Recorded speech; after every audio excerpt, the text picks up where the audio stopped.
यदा यदा हि धर्मस्य ग्लानिर्भवति भारत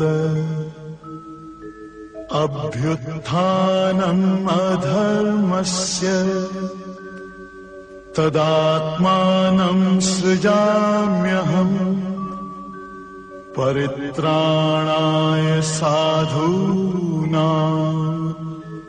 विनाशाय च दुष्कृताम्।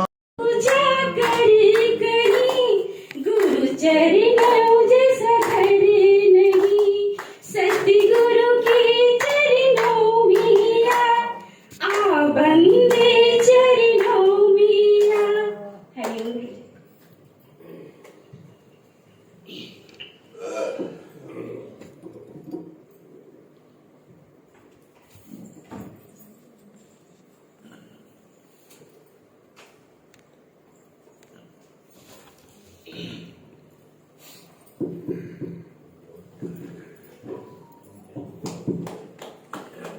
हमारे अभी नवरात्रियों में सुशीला जी कितना सुंदर बता रही थी। सुना सकना कोई नहीं, हर के अंदर लाल, और मूर्ख गण खोले नहीं कर्मी में कंगाल। जो भी यहाँ पर गुरु को अपना तन मन धन समर्पण कर देता है और अपना हृदय साफ कर लेता है, तो गुरु उसके हृदय में एज इट इज विराजमान होकर के वहां से वो कार्य करना शुरू करते हैं। हम सब बड़े भाग्यशाली हैं जो हम लोगों को गुरु जी का श्रद्धा मिला है। हम लोगों का गुरु जी के अनमोल वचन चल रहे हैं।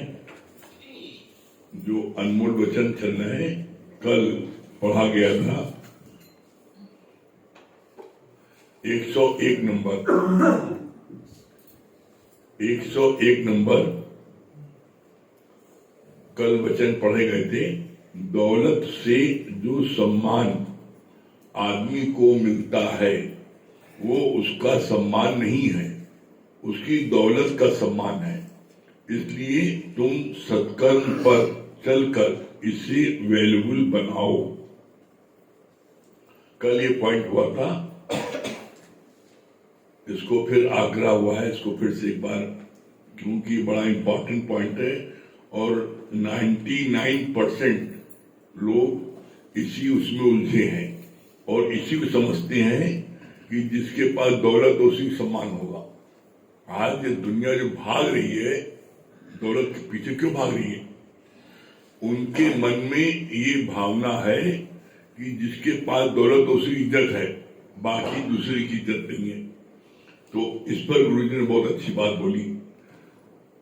जो लोग ऐसा समझते हैं तो उसको कितना बारीकी से क्लियर किया है। दौलत जिसके पास है उसकी जो इज्जत करते हैं तो वो व्यक्ति समझता है मेरी इज्जत करते हैं, लेकिन सत्यता क्या है? सत्यता यह है जो इज्जत करने वाला है वो उस व्यक्ति की इज्जत नहीं करता, उसकी दौलत की इज्जत करता है। यही बात यहां बोली, दौलत से जो सम्मान आदमी को मिलता है वो उसका सम्मान नहीं है, उसकी दौलत का सम्मान है। उस समय का सम्मान हमें मिल रहा है। इसका बड़ा सुंदर गुरुजी ने उदाहरण पेश किया। जैसे गधे के ऊपर रामचंद्र जी की मूर्ति रखी थी, उस मूर्ति को लोग बड़ा नमन कर रहे थे, हार माला चढ़ा रहे थे, सब पैर छू रहे थे। तो गधाए राम सरदीन कि हमें लोग छू रहे हैं, हमारा पैर छू रहे हैं, हमें माला पहना, हमारी इज्जत कर रहे हैं। तो वो क्या हुआ, वो इस अहंकार में खड़ा हो गया, नाचने लगा। और जो नाचने लगा दो पैर खड़ा होकर के, तो मूर्ति गिर गई। मूर्ति गिर गई, खंडित हो गई। तो गधाए राम दे डंडा को मार खा, कहीं डंडा मार का खाए। तो बाद में उनको बताया गया, बेटा जो तुम्हारे पास मूर्ति थी लोग उसकी पूजा कर रहे थे, तुम्हारी पूजा नहीं कर रहे थे। तो इसी तरीके से कभी भी मत सोचना कि इस गधे की पूजा हो रही है, शरीर पूजा नहीं होती है। इसके अंदर में जो गुरु विराजमान है उसकी पूजा होती है। तो इसी तरीके से जब व्यक्ति के अंदर में अहंकार आ जाता है तो क्या होता है, फिर उसको डंडा पड़ने लगता है, जैसे गधे पड़ा। तो कभी भूल के जीवन में कोई सफलता मिल जाए, ये बड़ा बड़ा ही इंसान इतना फितरती है, इसके मुकाबले दुनिया में कोई 420 नहीं ना। सफलता मिलती है भगवान की कृपा से, गुरु की कृपा से। और इंसान सोचता है मेरी मेहनत से मिली है, और जब ये सोचता है मैंने ये पुरुषार्थ किया है जिसके कारण सफलता मिली है, उसी से उसके अंदर अहंकार आ जाता है। और जैसे ही अहंकार आता है भगवान उस अहंकार को खाने के लिए उसको गिराते हैं। जैसे ही समझ लो आप अंदर अहंकार आया, आप निश्चित जान लो आप गिरोगे जरूर, और जितनी ऊंचाई से गिरोगे उतनी ज्यादा हड्डी पसली टूटेगी।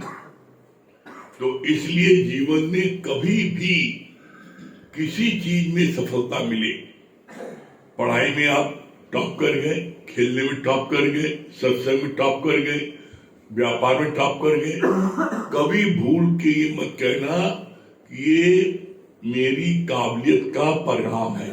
नहीं, ये गुरु की, भगवान की कृपा है जिसके कारण से तुमको ये सफलता मिली है। ऐसा जानोगी तो सफलता आगे तुम्हारी बढ़ती जाएगी और मिलती जाएगी। और जिस दिन तुमने जाना ये सफलता मेरे काबिलियत से मिली है, उसी दिन अहंकार आएगा और नीचे गिर पड़ोगे। और कभी सफलता न मिले तो कभी भगवान को दोष नहीं देना, गुरु को दोष नहीं देना, बल्कि क्या बोलना, ये आज भगवान की मर्जी पूरी हुई है, इससे अच्छा कुछ भगवान देना चाहते हैं। आप देख लो, कोई बच्चा अगर हाई स्कूल में फेल हो गया 1 साल, बड़ा दुख हुआ, सोचा सुसाइड कर ले, गुरु के पास गया, गुरु ने उसको पॉजिटिव विचार दिया, भाई तुम फेल हुए हो तो इसमें बड़ी भारी भलाई है। क्या भलाई है?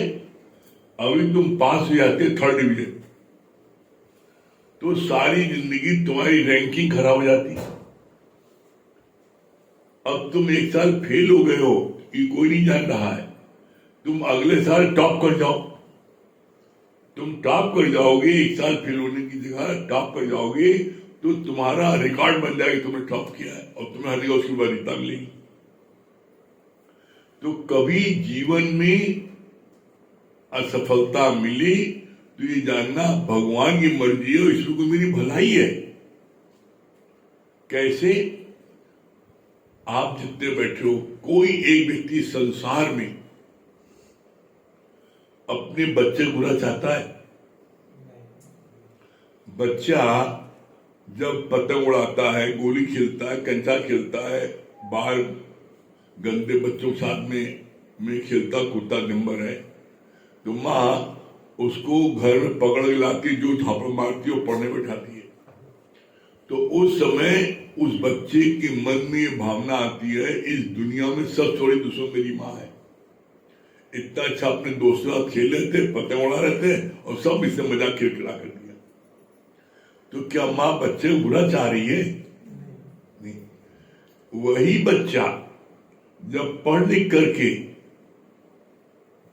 डीएम बन जाता है, बड़ा अधिकारी बन जाता है, 100 लोग उसको नंबर सलाम करते हैं, तब उसके मन में ये बात उत्पन्न होती है कि आज मैं जो कुछ भी प्राप्त किया है सफलता, वो मेरी माँ का उसमें सबसे बड़ा योगदान है।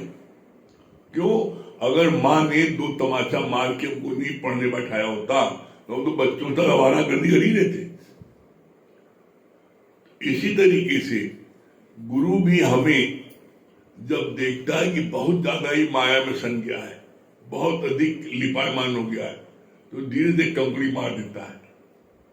और तुम सब व्याकरण भगवान का कर दिया तुमने, और तब भाग क्या तो इसलिए कहा जाता है दुखों से चोट खाई न होती, प्रभु तेरी याद आई न होती। तुम्हें जीवन में जब तक सुख मिलता रहता है, आप चेक कर लो, घर में सगाई भई, नाच गाना डिस्को डांस शुरू हो गया, उसमें कभी हरिओम जाप किया? पागल होगा है। अगर कोई इसे मौके पर सब गाँव देता है, अरे तुम लोग पकड़ाने को है, यहाँ शादी का माहौल तो सत्संग शुरू कर दियो, अरे नाच गाना शुरू करो। तो कभी खुशी के मौके पर तुमने भगवान को याद किया? उस समय तो डांस करें, उसमें उनको मजा मारे, खूब पिए खाए मस्ती करें, इससे अच्छा दिन नहीं आएगा। खूब वही खा पी जब लौटने लगे, पी पा करके कार मार दिया खंबे में, जब सूर्य फट मारे भगवान कहाँ करते तुम, तब भगवान याद आए। तो बताओ, खंबे में चोट लगी तभी तो भगवान याद आया? तो ज्यादा अच्छा है कि खराब है? जब तुम, इसीलिए कहा जाता है जब सीधी उंगली में से कनस्टर में डालो उंगली तो घी नहीं निकलता है, टेढ़ी उंगली कर दो घी निकल आता है। इसी तरह इंसान है, इंसान को भगवान सब कुछ दे देता है, सब कुछ देता है, मान सम्मान देता है, धन दौलत देता है, सुंदर शरीर देता है, परिवार देता है, सब कुछ दे देता है। और जब उसको बोलो सत्संग आ जाओ, पागल होगा, मरे की फुर्सत नहीं ना, सत्संग आ तो तुम्हें लगी, खाना खाए फुर्सत नहीं ना। तो गुरुजी ने बोला, क्या बोला इनके लोगों की, जो ऐसे लोग होते हैं जो बोलते हैं मेरे पास समय नहीं है, बिल्कुल समय नहीं है, तो बोला यह है कमबख्त, कमबख्त है ये, टोटल समय परमात्मा ने दिया। भगवान ने कृपा करके तुमको, बड़ी कृपा करके तुम्हें मनुष्य तन दिया। मनुष्य तन को क्लेम नहीं है, इसका दो प्रमाण है। पहला प्रमाण क्या है? कबहुक कर करुणा नर देही और देत ईस विरहित सनही।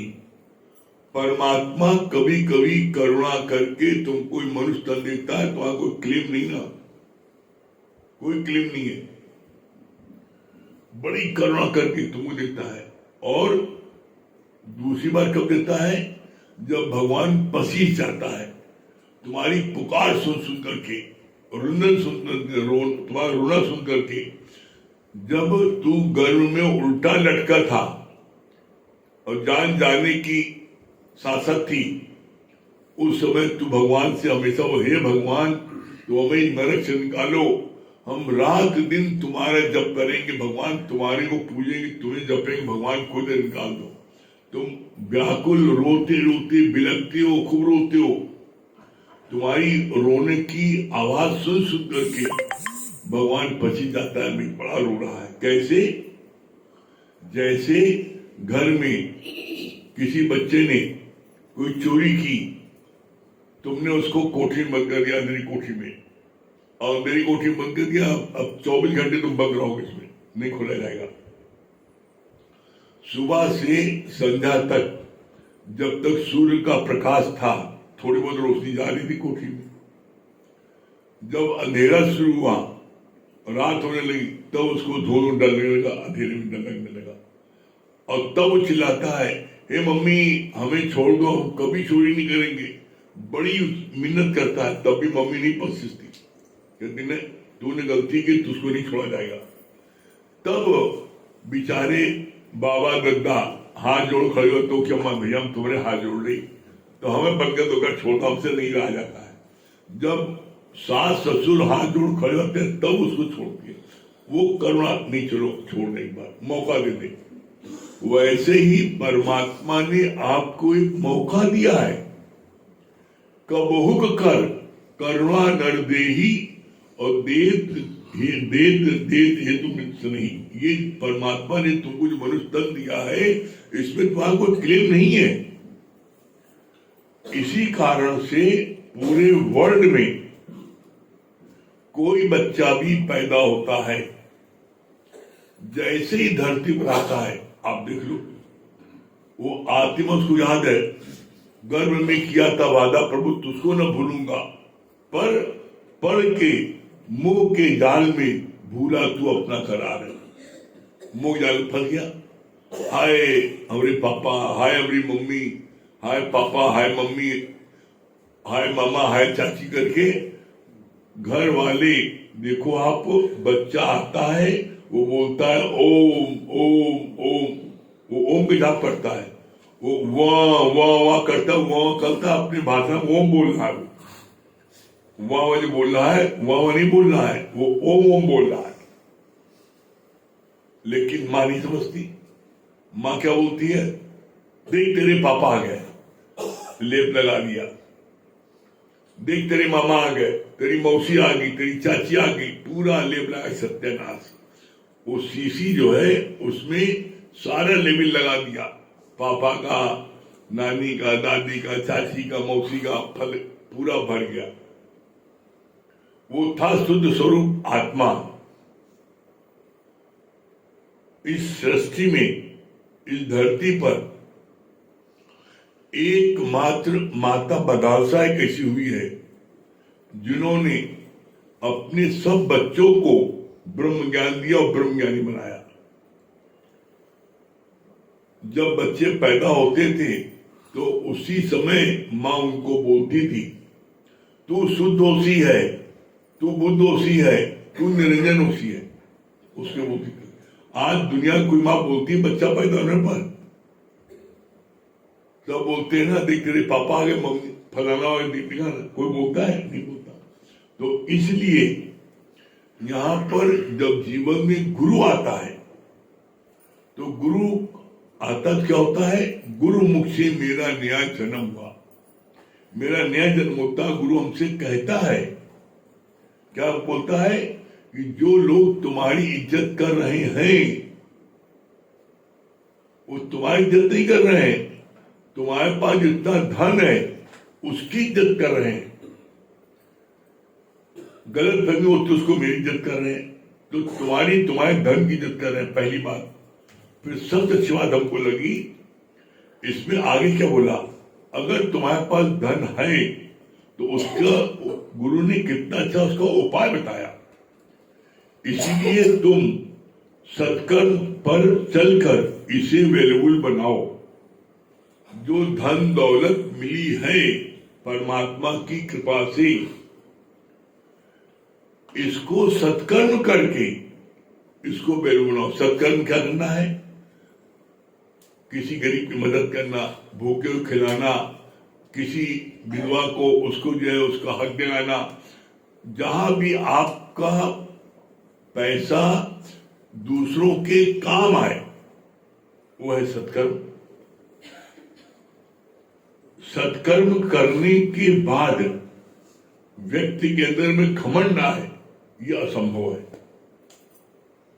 इसीलिए गुरु जी ने इससे ऊंचा ज्ञान यहां पर दिया, ब्रह्म ज्ञान, नो कर्मा। तुम सत्कर्म करोगे तो सत्कर्म करना उनके लिए अच्छा है। यहां जो बोला गुरु जी ने उसके पीछे कारण है। जिनके पास में धन दौलत बहुत आ जाती है तो वो, उनको देख लो, वो सत्कर्म नहीं करते, वो बदकर्म करते हैं। उस पैसे से शराब पिएंगे, जुआ खेलेंगे, पर स्त्री पास जाएंगे, दुनिया के सारे गलत कर्म करेंगे। वो क्यों, मेरा पैसा है, हम जो चाहे कर सकते हैं, और सत्यता भी है, कर सकते हो, कर रहे हैं, और लोग कर ही रहे आज। तो बोला इस धन को उसके लिए बोला है जो बदकर्म में खर्च करते हैं, उनके लिए बोला है कि बदकर्म से अच्छा है सत्कर्म, कि इस पैसे को साधु संतों की उसमें लगाओ, उनको खिलाओ पिलाओ, लंगर करो, हवन करो, दान पुण्य करो, है, ये उसके लिए बोला है। लेकिन गुरु ने क्या बोला, दान देने की जगह हमारे गुरु बोला दान नहीं दो, लेकिन यहां बोला उदारचित हो। उदारचित में दान फर्क क्या है, दान आप पर्टिकुलर अमाउंट का दान देते हो और वहां पर अनाउंस होता फलाने सेठ ने 1,01,000 रुपए इस मत में दिया। यहां पर आप उदारचित होकर के 1 लाख से ज्यादा खर्च कर देते हो। आपने सबको, आपने जो है लंगर किया, सबको खिलाया पिलाया सबको, तो उससे आप ज्यादा खर्च हुआ। लेकिन यहां नाम कुछ नहीं हुआ, यहां पर संगत को पूरा आपने किया। तो यहां पर क्या हो, उदारचित होकर के आपने सारा कार्य किया। तो इसमें घमंड नहीं आ पाता, इसमें घमंड नहीं आ पाता। घमंड आता है जब हमने इतना रुपए दान किया, वो भूलता नहीं है। और गुरु बोला दान करना तीरथ तप और दान करे, मन में धरे गुमान, नानक निष्फल जाते जो कुंचन स्नान। कुंचन माने हाथी। जैसे हाथी नदी में नहाने के बाद मट्टी में लोटपोट करता है तो मट्टी उसकी एकदम चपक जाती है, इसी तरीके से जो तीरथ तप और दान करते हैं उनके अंदर में अहंकार चपक जाता है। वो हर जगह जहां जाएंगे अपनी टीक मारेंगे। मैं चारों धाम गया था, वहां बड़ा मजा हुआ, चाहे जूता खाए हुआ, वहां पर मजा बहुत आवा। क्यों? जो नहीं गया है चारों धाम उसको पिंच करने के लिए, तो बड़ा मजा हुआ। तुम नहीं गए तो यहां पर वो अहंकार उसके अंदर इतना आ जाता है, सताने के लिए लोगों को वो सब बताता है। मैं यहां गया था, मैं इंग्लैंड गया था, मैं अमेरिका गया था। गए कहा किया तुमने? कहा किया? सड़क में अपने गए लड़का लड़की देखने की। कहा क्या? बताओ भाई, तुमने किसी को ज्ञान सुनाया, किसी कष्ट दूर किया? तो बोला गुरुजी ने यहां पर तुम ये देखो, 24 घंटे जब तुम्हारे को रात में सोने लगो तो एक बार मनन करो कि आज सुबह से लेके रात तक सोने जा रहे, क्या मैंने किसी को गुरु के 2 वचन सुनाए? क्या मैंने किसी को सत्संग से जोड़ा? क्या मैंने किसी को सत्संग के लिए मोटिवेट किया? क्या मैंने किसी को गुरु से मिलवाया? बस खाया पिया टंग सो गए। तो तुम खाया पिया सो गए तो कौन सा एहसान किया तुमने भाई? तुमने गुरु कार्य कौन सा किया? तो इसके भगवान बोलते हैं जब तक तुम इस निष्काम कार्य नहीं करोगे, गुरु कार्य नहीं करोगे, तुम्हें किसी कीमत पर आनंद की प्राप्त नहीं हो सकती। क्यों? इसका बोला जवाब दिया है, जो बांटन वाले को लगे मेहंदी का रंग, जो ये ज्ञान बांटता है उसको ऑटोमेटिक लाल हो जाता है। जिसको आप मेहंदी लगाओ, 4 लोगों को मेहंदी लगाओ तो आपके हाथ में मेहंदी ऑटोमेटिक लग जाती है। उसी तरीके से 4 लोगों को आप ज्ञान बांटो तो आपको खुशी आपको ऑटोमेटिक मिल जाएगी। तो यहां पर यही बात गुरु जी ने समझाई कि दुनिया के हिसाब से, दुनियादारी के लिए अगर तुम्हारे पास में धन दौलत है तो उसको खूब उसको जो है क्या हाथ से दान करो, पुण्य खूब करो। लेकिन इस ज्ञान के हिसाब से, ब्रह्म ज्ञान के हिसाब से कोई दान पुण्य नहीं करो, बल्कि उदारचित हो। जब मौका है उस समय खूब उदारचित होकर खर्च करो। उस समय अगली बगली नहीं झाको। उस समय तो अगली बगली क्या होता है, हम देख सब आंखें सब देखती ना। पता लगा रिक्शे में गए, ई रिक्शे में गए, 4 लोग हैं, अपना लपक के उतर के आगे बढ़ गए, पैसा नहीं और बहुत ज्यादा है तो 2000 की नोट फटकर है और रिक्शा लगा 2000 फटकर रखेगा। अरे सर तुम दे दो, देखिए डायलॉग भी मारते हैं, हमें क्या कर रहे हो, जल्दी करो जल्दी। तो चालाकी चंटई इस ज्ञान नहीं चलेगी। इसीलिए गुरु यहां बोला है, भोले भाव मिले रघुराई, चतुराई से चतुर्भुज न पाई। ये ज्ञान ऐसा है जहां 1 पाई पैसा दान पुण्य नहीं करना है, लेकिन उदारचित होना है। यहां पर चालाकी चंटई जिसने भी आज दिन तक चालाकी चंटई की है भगवान नहीं पा पाया, और भगवान ने अपनी पाने का उपाय बता दिया है। क्या बोला है? दुर्ग बिंदु का सहारा। तुम्हारे आंसू, तुम्हारे ये प्रेम के आंसू जब परमात्मा के लिए निकलते हैं, ये परमात्मा को प्राप्त करने का सबसे सरल साधन है। परमात्मा के लिए कभी आंसू निकली? गुरु के लिए कभी आंसू निकली? जब गुरु के लिए परमात्मा में हमारे आंसू निकलते हैं तो बोला दृढ़विंद का सहारा है। परमात्मा को, गुरु को प्राप्त करने का एकमात्र उपाय सिर्फ है कि तुम्हारे अंदर में वो गुरु के प्रति क्या है, अंधी श्रद्धा, अटूट विश्वास अथवा प्रेम हो, तो परमात्मा तुम्हें यथाशीघ्र प्राप्त हो जाएगा। बाकी दुनिया में चलाकी से आज तक कोई मिला है, उससे बड़ा कौन चलाक है? उससे बड़ा कौन चलाक है? भोले भाव मिले बड़ाई, और चतुराई से चतुर्भुज न पाई।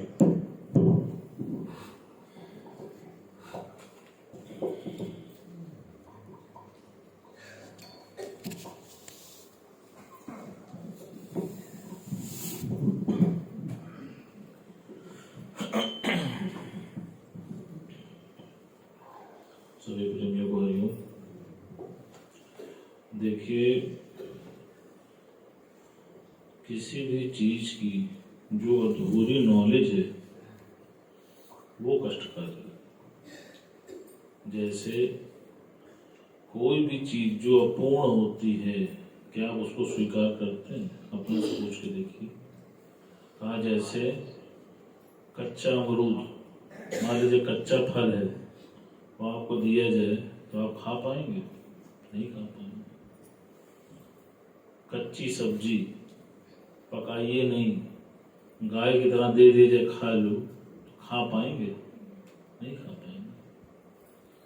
कहा कच्ची रोटी, यहाँ तक कि रोटी जो है अगर वो एक तरफ से सिकी हो और एक तरफ से ना सिकी हो तो भी आप उसको स्वीकार नहीं करते, उसको रिफ्यूज कर देते हैं। फिर आप देखो आधा मेकअप, ब्यूटी पार्लर में जाओ, पार्लर वाली आधा करे तो बस हो टाइम दूसरे नंबर है, जाओ बताओ।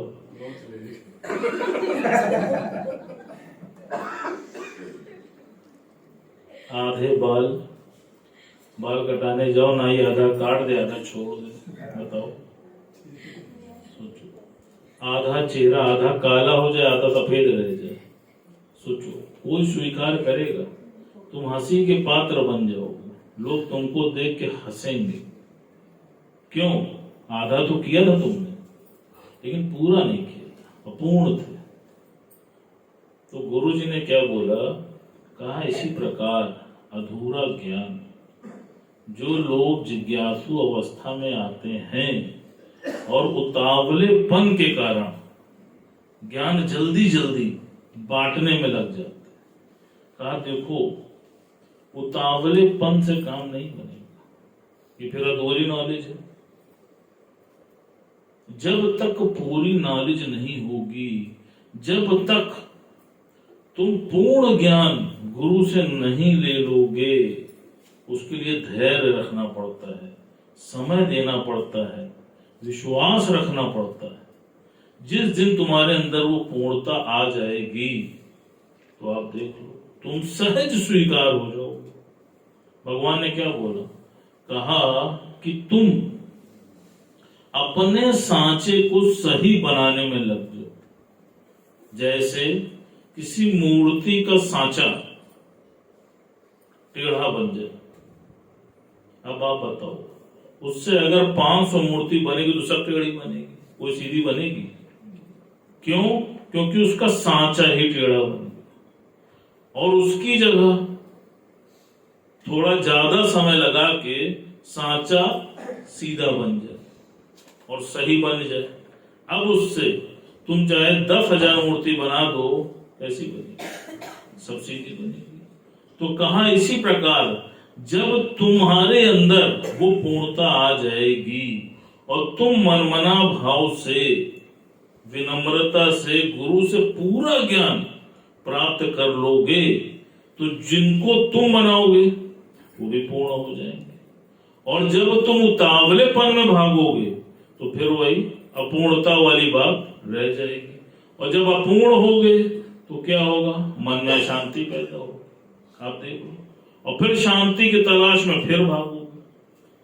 जैसे भगवान ने बोला, कहा शांति के लिए तुम परमात्मा के पास जाते हो। गुरु जी ने यहां तक कहा शांति तो भगवान के पास भी नहीं है। कहा वो कैसे? कहा ये बताओ कि तुम्हारा बच्चा अभी अगर दुखी हो, व्याकुल हो, बिलख रहा हो, तो क्या तुम सुखी हो सकते हो? तुम्हारा मन शांत हो सकता है? नहीं हो सकता। कहा तुम किसके बच्चे हो? बताओ, तुम भी तो परम पिता परमेश्वर के बच्चे हो।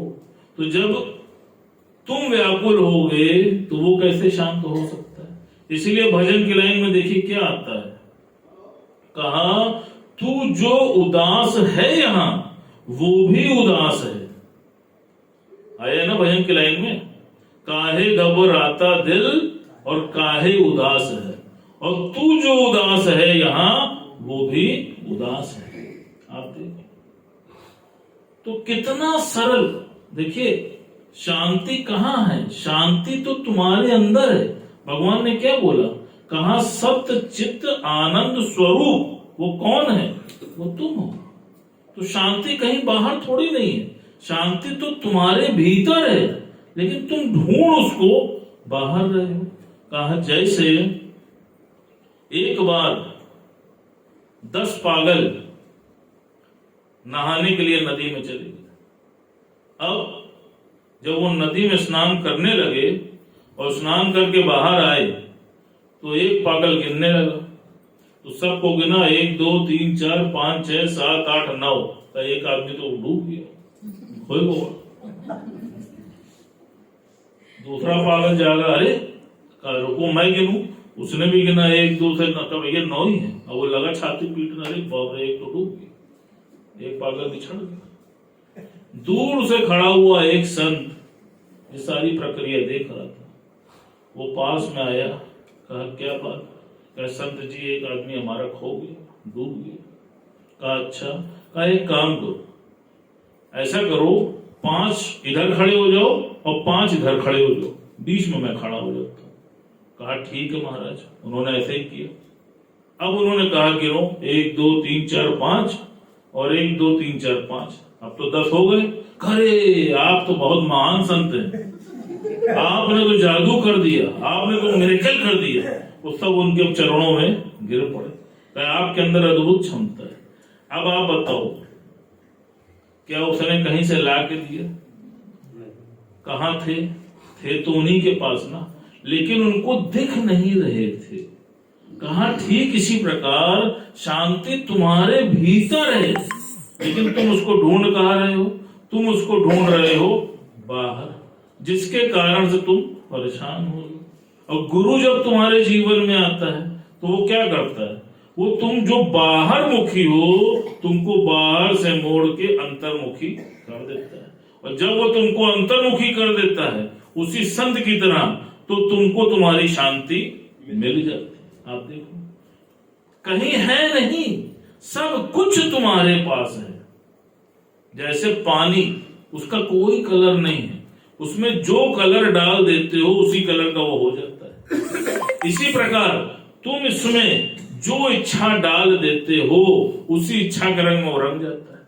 और जब वो समाप्त हो जाती है, तुम वापस अपने निश्चय में आ जाते हो, तो देखो तुम्हें शांति मिल जाती है। जैसे एक बार एक पिता ने मरते समय अपने एक पुत्र को बोला, कहा बेटा मैं तुम्हारे लिए 1 लाख रुपए छोड़ जा, और अब ये मेरे जीवन का अंतिम पल है। कभी भी तुमको व्यापार में या कभी बहुत अधिक आवश्यकता हो उस धन की, तो तुम उस तिजोरी में से 1 लाख रुपया ले लेगा। कहा उसके पहले मत लेना। कहा ठीक है पिताजी। समय बीता, पिता का शरीर शांत हो, और कुछ समय के बाद उसको व्यापार में बहुत अधिक घाटा हो गया। अब उसके पास कुछ बचा नहीं, उसको पिता की वाणी याद आई कि पिताजी ने कहा था कि तिजोरी में ₹1,00,000 है, ले लेना। जब वो तिजोरी खोल के देखा तो उसमें ₹1 भी नहीं था। अब वो बहुत अवाक, अरे पिताजी ने तो कहा था 1,00,000 है, इसमें तो ₹1 भी नहीं। फिर उसको आया ध्यान कि पिताजी कभी झूठ नहीं बोलते थे। दूसरा, मरते समय तो कोई भी इंसान झूठ नहीं बोलता, तो अर्थात कुछ तो राज है। भागा अपने गुरु के पास कि गुरुजी, पिताजी ने ऐसा ऐसा कहा था। अब जब गुरुजी तिजोरी पे आए तो उन्होंने क्या किया, उन्होंने उसके ऊपर चढ़ी हुई चद्दर को हटाया तो देखा क्या कि वो तिजोरी ही सोने की। अब आप बताओ, था ना, पिता ने कहा तो धन था कि नहीं था, लेकिन उस धन को देखने वाली दृष्टि उसके पास नहीं थी। वो कहां से मिली? गुरु से मिली। और तुम्हें कहां से मिली? जोर से बताओ। सामने बैठे हैं देने वाले।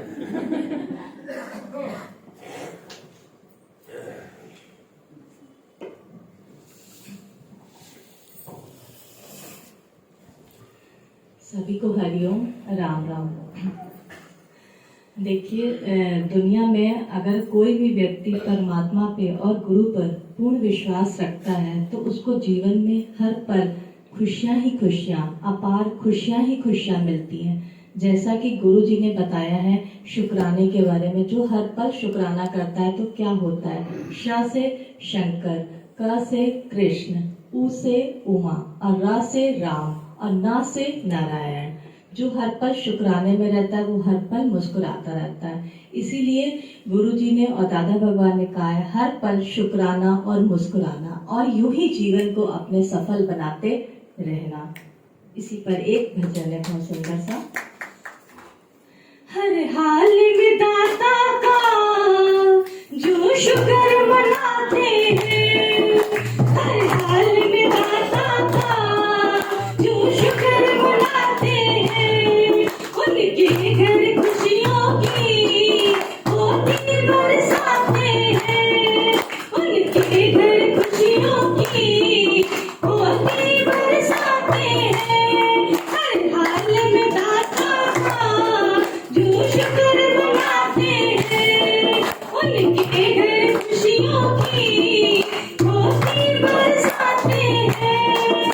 है याद जिसे दाना हर साथ मिले उनको, है याद जिसे दाना हर साथ मिले उनको, बिन मांगे खुशियों की सौगात मिले उनको, बिन मांगे खुशियों की सौगात मिले उनको। सुख पाकर भी सुख में नहीं मन भर पाते हैं, सुख पाकर भी सुख में नहीं मन भर पाते हैं। हर हाल में दाता का जो शुक्र मनाते हैं, हर हाल में दाता का जो शुक्र मनाते हैं, उनके घर खुशियों की होती बरसाते हैं, उनके घर खुशियों की होती बरसाते हैं। जाना में सबर की है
काज को ना भूले, सत्संग की खुशियों के झूले पे वो झूले, सत्संग की खुशियों के झूले पे वो झूले।